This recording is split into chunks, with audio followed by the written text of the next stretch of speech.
pagi anak-anak. Pagi, Bu. Apa kabarnya? Alhamdulillah, luar biasa. Allahu Akbar. Baiklah, sebelum kita masuki materi, terlebih dahulu kita berdoa dulu ya. Berdoa dimulai. Bismillahirrahmanirrahim. Alhamdulillahirabbil alamin. Ar-Rahmanirrahim. Maliki yaumiddin. Iyyaka na'budu wa iyyaka nasta'in. Ihdinas siratal mustaqim. Siratal ladzina an'amta 'alaihim ghairil maghdubi 'alaihim waladdallin. Amin. Doa belajar ya. Bismillahirrahmanirrahim. Rabbi zidni ilman warzuqni fahman. Amin. Baiklah, Ibu absensi dulu ya. Yang pertama Anissa, Hadir, Bu. yang kedua Sandi, yang ketiga Mondi. Baiklah, Ibu akan menjelaskan tentang materi perbedaan makhluk hidup dengan benda mati.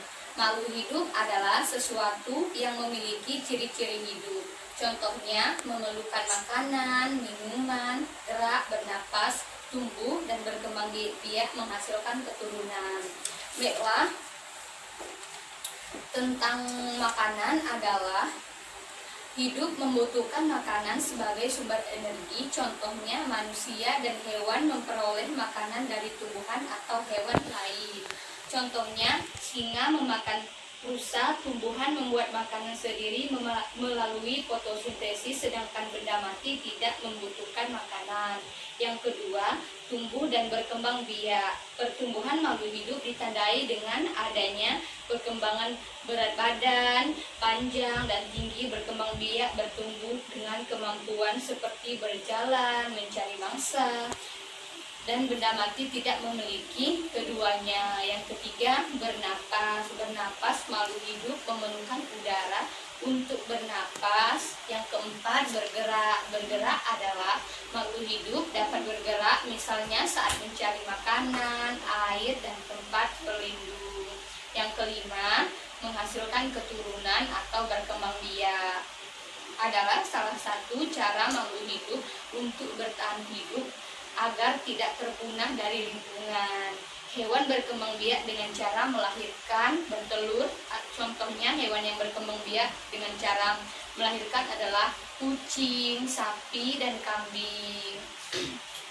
Baiklah, benda tak hidup adalah benda mati, sesuatu yang tidak memiliki ciri-ciri hidup. Seperti tadi, ketika makhluk hidup mati, ia akan berubah menjadi makhluk hidup tak mati. Contohnya seperti kupu-kupu yang mati, dia sudah tidak bernyawa, jadi dia bisa disebut sebagai benda mati atau benda tak hidup.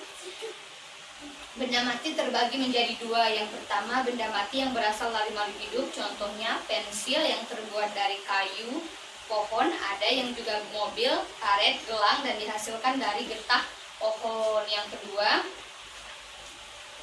kertas. Kertas itu terbuat dari kulit pohon, jadi kita harus menghemat kertas ya. Yang ketiga, ada pula benda mati yang berasal dari benda tak hidup. Contohnya adalah panci, gelas, pulpen, dan lain-lain. Jadi materi kita hari ini tentang perbedaan makhluk hidup, benda hidup, dan benda mati. Jadi mungkin itulah saja materi kita pada hari ini. Ibu akhiri, wabillahi taufiq wal hidayah. Wassalamualaikum warahmatullahi wabarakatuh. Waalaikumsalam warahmatullahi wabarakatuh. Baiklah, kita berdoa ulang ya. Bismillahirrahmanirrahim. Rabbi sholli wa yassir